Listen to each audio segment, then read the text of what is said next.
अस्सलाम वालेकुम दोस्तों। आज हम आपको एक ऐसे गांव की सैर करवाएंगे जो कुदरत की बेपनाह नेमतों को अपने अंदर जज्ब किए हुए है। इस गांव की किस्मत जरा देखिए कि ये पहले पाकिस्तान का हिस्सा हुआ करता था और अब ये हिंदुस्तान का हिस्सा बन चुका है। दोस्तों, हम बात कर रहे हैं लद्दाख के करीब एक बहुत ही खूबसूरत गांव तुर्तुक की। कुछ लोग इसे टुरटुक भी कहते हैं, कुछ लोग इसे तुर्तुक भी कहते हैं। इस गांव तक पहुंचना बिल्कुल भी आसान नहीं है। ये गांव इंडिया के शुमाल में लद्दाख से दूर फासले पर वाक़ वादी नुब्रा में एक छोटा सा गांव है। गांव तक पहुंचने का वाहिद रास्ता पथरीली चट्टानों और एक टूटी फूटी सड़क है जो लेह के बुलंदोबाला पहाड़ों से होके गुजरती है।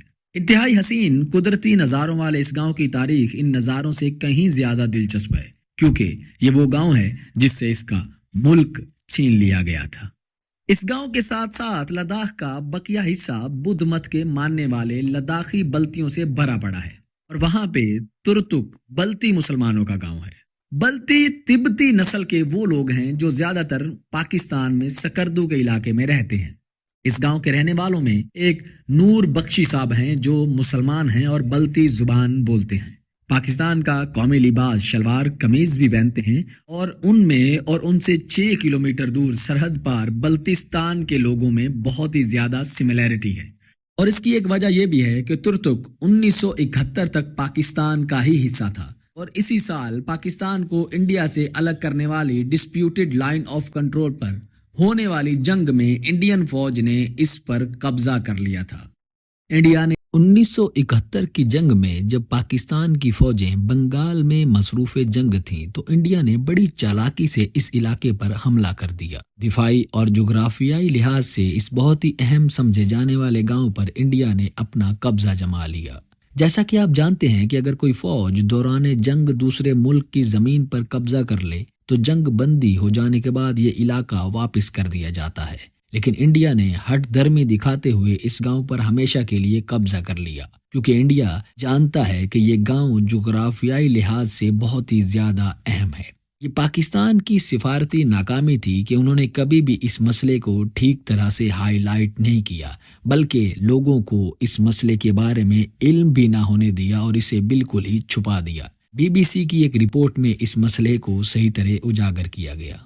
ऐसे कई बेटे थे जो अपनी माओं से बिछड़ गए, कई भाई थे जो अपनी बहनों से बिछड़ गए थे, कई बाप जो कभी अपनी औलादों को न देख सके। इस गांव पर कब्जा कर लेना और वहां के लोगों को महसूर कर देना एक बहुत बड़ी सितम ज़रीफी थी।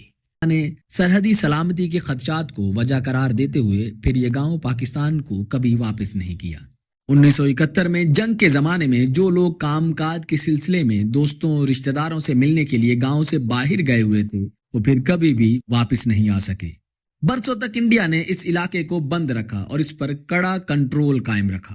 फिर सन 2010 में तुर्तुक को सियाहों के लिए खोला गया, जिसके बाद बाहर की दुनिया को इस अनोखे गांव और यहाँ के लोगों की जिंदगी के बारे में इल्म हुआ। तुर्तुक के बासियों ने अपने गांव को घेरे हुए कराक्रम के पहाड़ों की चट्टानों से अपने घर बनाए और यही चट्टानी पत्थर गलियों और पानी के रास्तों की तामीर में भी इस्तेमाल किए गए हैं। तुर्तुक लद्दाख के बाकी इलाकों के मुकाबले में कम ऊंचाई पर है। सिर्फ 2900 मीटर की बुलंदी पर होने की वजह से यहाँ गर्मी के मौसम में टेम्परेचर जरा बढ़ जाता है और गांव वालों ने अपने चट्टानी माहौल का इस्तेमाल करते हुए अनोखे पथरीले गोदाम बनाए हैं जो कि ठंडे रहते हैं और इन्हें गोश्त और मक्खन समेत ऐसी चीजें स्टोर करने के लिए इस्तेमाल किए जाते हैं जो गर्मी से खराब हो सकती हैं। बल्ती जुबान में इसे नांग चंग या सर्द खाना कहा जाता है। इन पथरीले बैंकर्स में पत्थरों के दरमियान थोड़ी जगह छोड़ी जाती है जहां से हवा गुजरती है और बाहर के गर्म मौसम के मुकाबले में इन बैंकर्स को ठंडा रखती है। इस इलाके की बड़ी फसल जौ है, क्योंकि इतनी ऊंचाई पे सिर्फ यही फसल उग पाती है। तुर्तुक चूंकि कम बुलंदी पर वाक़े है, इसलिए बल्ती यहाँ गंदम की एक किस्म कट्टो या जिसे बिग वेट कहते हैं वो भी उगाते हैं। इंडिया में मिलने वाली खुबानी और अखरोट ज्यादातर इसी इलाके से लाए जाते हैं और तुर्तुक इसलिए भी ज्यादा मशहूर है। सारा साल इस इलाके के खेत या तो बीजी हुई फसल या कटी हुई फसल की गांठों से भरे रहते हैं। कराक्रम के बंजर पहाड़ों के दरमियान ये सरसब्ज खेत सहरा में एक अनोखा ही खूबसूरत मंजर पेश करते हैं। इंडिया और पाकिस्तान के दरमियान कश्मीर इशू के बावजूद तुर्तुक में जिंदगी पुरसकून और पुरअमन है। 1971 میں قبضے کے بعد انڈین حکومت نے یہاں کے علاقہ مکینوں کو شناختی کارڈ جاری کیے اور انہیں انڈین شہری بنا لیا۔ حال ہی میں وادی نبرا کو ماڈرنائز کرنے کے لیے سڑکوں کی تعمیر اور ٹرانسپورٹ کی فراہمی نے اس علاقے کو سیاحوں کی توجہ کا مرکز بنایا ہے، اور اس کی بدولت خوشحالی نے بھی اس گاؤں کے لوگوں کی قسمت کے دروازے پر دستک دی ہے۔ خوبانی کے باغ، نور بخشی مسجد، پتھریلے مکانات اور آبپاشی کے راستے اور ساتھ میں کیسر جیسے روایتی بلتی کھانے اس گاؤں کے اس کی بلتی جڑوں سے وابستہ ہونے کا احساس دلاتے ہیں۔ یہ گاؤں خصوصاً موسم خزاں میں دیکھنے کے قابل ہوتا ہے، جب لائن میں لگے پاپلر کے درختوں کے پتے رنگ بدلتے ہیں اور اس منظر میں کسی پینٹنگ جیسے لگتے ہیں۔ وادی نبرا میں جہاں باقی لداخی گاؤں میں پتھروں کا استعمال عام ہے، لیکن یہ سب ترتک کے مقابلے میں کچھ بھی نہیں ہے۔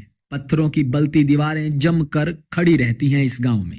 یہ ایک ایسا علاقہ ہے جہاں کے رہنے والوں نے نہ صرف اپنے سخت اور مشکل ماحول میں جینا سیکھا ہے، بلکہ وہ ترقی بھی کر رہے ہیں۔ پاکستان سے تعلق ٹوٹنے کے باوجود یہاں کے رہائشیوں کا ناطہ اس ملک کے کلچر سے نہیں ٹوٹا، اور وہ اب بھی فیوچر میں دنیا بھر سے ٹورسٹ کو ویلکم کرنے کے لیے تیار ہیں۔ تو دوستو، یہ تھی ایک ایسے گاؤں کی کہانی جو کبھی پاکستان اور کبھی انڈیا میں اپنی شراکت درج کروا چکا ہے۔